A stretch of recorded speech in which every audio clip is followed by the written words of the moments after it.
کیا رات کے وقت بھی قربانی کی جا سکتی ہے، مطلب غروب آفتاب کے بعد؟ اس میں یہ ہے کہ 11 ذی الحجہ اور 12 ذی الحجہ کی جو دور آتے ہیں نا، اس میں بھی قربانی کر سکتے ہیں، لیکن کچھ علماء نے اس کو مکروہ تنزیہی لکھا ہے، ناپسندیدہ ہے۔ لیکن وہ اس وجہ سے تھا کہ پہلے اتنا زیادہ روشنی کا اہتمام نہیں ہوتا تھا، تو ظاہر ہے کہ جب آپ نے کسی جانور کو ذبح کرنا تو اس کی بھی تو رگیں شریعت کے مطابق کاٹنی ہے نا، اس کا بھی دیکھنا ہے کہ قربانی ضائع نہ ہو جائے۔ ہاں جی، تو قربانی ہو جائے، جانور کو ہمیں صحیح طریقے سے پتہ نہ چلے اور اس کی کوئی رگ صحیح طریقے سے کٹے نہ، وہ زیادہ تکلیف میں بھی رہے، تو اس لیے اب جو ہے اب اچھی لائٹنگ کا اہتمام ہو تو قربانی کر سکتے ہیں، اس میں کوئی مسئلہ نہیں ہے، لیکن بہتر یہی ہے کہ دن میں کی جائے تو زیادہ اچھا ہے۔ قربانی کی نیت اب وہ زبان سے کرنا لازم ہے یا دل میں بھی کی جا سکتی ہے؟ جو نیت ہے نا قربانی کی، نیت دل کا ارادے کا نام ہے۔ صحیح۔ تو بس آپ کے ارادہ ہے، آپ کا دل میں ہے کہ میرے نام پہ قربانی ہو رہی ہے، تو زبان سے کہنا ضروری نہیں ہے، بس دل میں آپ کا ارادہ ہے، آپ کو پتہ ہے کہ میرے نام پہ قربانی ہے، یا اس کے نام پہ یا اس کے نام پہ، یا جب 7 حصے ہوتے ہیں تو اب وہ سب کے نام تھوڑی لینے ہو رہے ہوتے ہیں، اس کے نام کی قربانی ہوگی، اس کے نام پہ، کیا وہ سب کو پتہ ہوتا ہے کہ میرا حصہ ہے میرا حصہ، لیکن وہ زبان سے تو نہیں کہا جا رہا ہوتا، ایسے نہیں ہوتا، بس دل کے ارادے کا نام ہے۔ اگر کوئی شخص دنیا سے چلا گیا، اس کے نام کی قربانی کر سکتے ہیں؟ جی بالکل، اگر کوئی شخص دنیا سے چلا گیا تو اس کے نام کی قربانی کر سکتے ہیں، لیکن اس سے پہلے یہ دیکھنا ہوگا کہ جو اس کے نام پہ قربانی کر رہا ہے وہ خود تو صاحب نصاب نہیں ہے۔ اگر وہ خود صاحب نصاب ہے، پہلے اپنے نام پہ قربانی کرے، پھر اس کے نام پہ قربانی کرے، یہ نہ ہو کہ اس کے نام پہ کر رہا ہو، اپنے نام کی کرے نا، اب وہ خود واجب تھی قربانی اس پہ تو اس کو وہ چھوڑا اور نفلی قربانی کر رہا ہے، وہ جو ترک ہو گیا اور نفل کو، ہاں تو وہ بالکل ایسی ہوگا کہ واجب کو وہ ترک کر رہا ہے اور نفل کو ادا کر رہا ہے، تو وہ اس طرح کر کے وہ گناہ گار ہوگا۔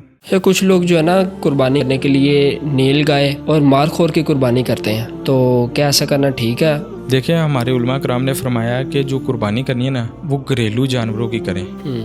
گائے، بکری، اونٹ وغیرہ، ان کے مونس، مذکر سب کی قربانی کر سکتے ہیں، ان کی قربانی ہو جاتی ہے۔ حالانکہ مارخور اور نیل گائے جو ہے نا وہ ان کو ذبح کر کے کھانا جائز ہے، لیکن ان کی قربانی نہیں کرنی چاہیے۔ علامہ صاحب، اگر ایک شخص نے قربانی کے لیے جانور خریدا اور وہ مر گیا تو اب اس کی قربانی کا کیا حکم ہوگا؟ دیکھیں، اگر کسی نے جانور قربانی کے لیے خریدا، وہ جانور مر گیا یا چوری ہو گیا تو اس کو قربانی کے لیے دوبارہ جانور لینا ہوگا، کیونکہ وہ صاحب نصاب ہے، اس نے قربانی تو کی نہیں ہے، تو ابھی اس کی قربانی باقی ہے، اس کو دوبارہ جانور لینا ہوگا۔ مطلب یہ لازم ہے کہ اس نے اب قربانی اسی سال کرنی ہے یا؟ جی بالکل، اسی سال کی واجب ہے نا، اب اسی سال میں وہ صاحب نصاب ہے نا، تو صاحب نصاب ہے تو اس کے لیے قربانی واجب ہے، تو اب چاہے وہ قرض لے کے بھی کرے تو لیکن اس کو قربانی لازمی کرنی ہو۔ ایک حدیث مبارکہ کا مفہوم ہے کہ اگر کوئی شخص صاحب نصاب ہو اور وہ قربانی کی استطاعت رکھتا ہو لیکن وہ پھر بھی قربانی نہ کرے، تو حدیث مبارکہ کا مفہوم ہے کہ وہ ہماری عیدگاہ کے بھی قریب نہ آئے۔ استطاعت بھی رکھتا تھا، صاحب نصاب بھی ہے، لیکن وہ پھر بھی قربانی نہیں کرتا، تو وہ ہماری عیدگاہ کے بھی قریب نہ آئے۔ اتنا سختی کی گئی اس بات کے اوپر کہ قربانی کرنا لازم ہے جو صاحب نصاب ہے، اور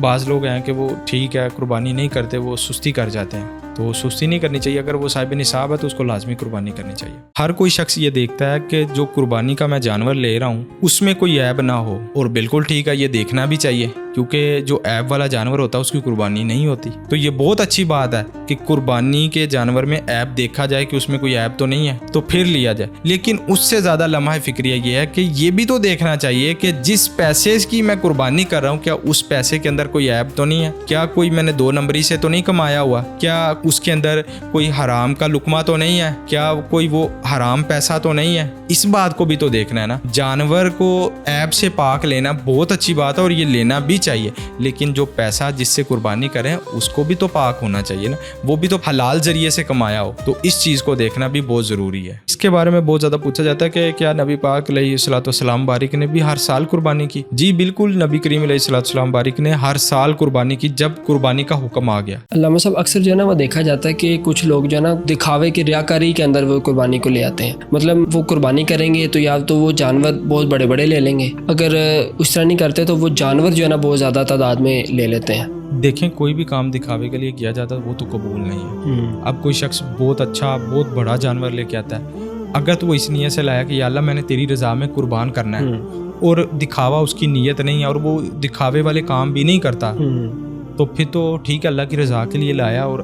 اچھی نیت سے لایا تو ٹھیک ہے۔ اگر ایک شخص جانور لے آیا پھر وہ بتاتا پھر اپنے محلے میں اپنے دوست احباب کو، دیکھو میں جیسا جانور لایا ہوں ایسا کوئی لا کے دکھائے، اتنا مہنگا جانور ہے، میں نے بہت اچھی قربانی کی ہے، تو پھر وہ قربانی کا تو جو روح ہے نا وہ حاصل نہیں کرنا چاہتا, وہ تو پھر دکھاوا اور لوگوں کی واہ واہ اور لوگوں کی بلے بلے حاصل کرنا چاہتا, تو وہ پھر حاصل کر لیتا. جس نے جس کی کوشش کی اس نے اس کو پا لیا. اس لیے جب بھی قربانی کے لیے جانور لیں اللہ کی رضا کو سامنے رکھیں, یا اللہ تیرا حکم ہے تو میں اس کو پورا کرنے کی کوشش کر رہا ہوں, یا اللہ اس کو تو اپنا بارگاہ میں قبول فرما اور اس کو میرے لیے ذریعہ نجات بنا. بالکل, تو یہ نیت رکھیں. اور باقی اگر آپ نے بات کی کہ زیادہ جانور لے لیتے تو جس کے پاس زیادہ حیثیت ہے وہ بالکل زیادہ جانور لے, لیکن دکھاوا نہ کرے, دکھاوے سے بچے. مثال کے طور پہ میں ایک جانور لے آؤں 2 لاکھ کا, تو اب میرے ہمسائے نے دیکھ لیا, وہ کہے گا جی اس نے 2 لاکھ کا لیا تو میں نے اس سے اوپر ہی لے کے آنا ہے, وہ کہے گا 2.5 کا 3 کا. اب یہ دکھاوا ہے, کمپٹیشن ہے. تو بھائی یہ کمپٹیشن نہیں ہے کرنا. یہاں پہ ہم نے اللہ کی رضا کو سامنے رکھتے ہوئے قربانی کرنی ہے اور اللہ کی راہ میں جانور کو قربان کرنا ہے. حدیث مبارکہ کا مفہوم ہے کہ جانور کا خون نیچے گرنے سے پہلے اللہ تعالیٰ اس کی نیت کے بدلے اس کو اجر عطا فرماتا, اس قربانی کو قبول فرما لیتا. تو اگر کسی کی نیت ہی یہ ہے کہ میں دکھاوا کرنا ہے, بڑا جانور لینا ہے اور اس کو سارے محلے میں بتانا ہے, پورے علاقے میں بتانا ہے, اپنے عزیز و قارب کو بتانا ہے جی میں نے بہت بڑا جانور کیا, تو وہ تو پھر دکھاوا ہے, وہ قربانی تو نہیں اس نے کی.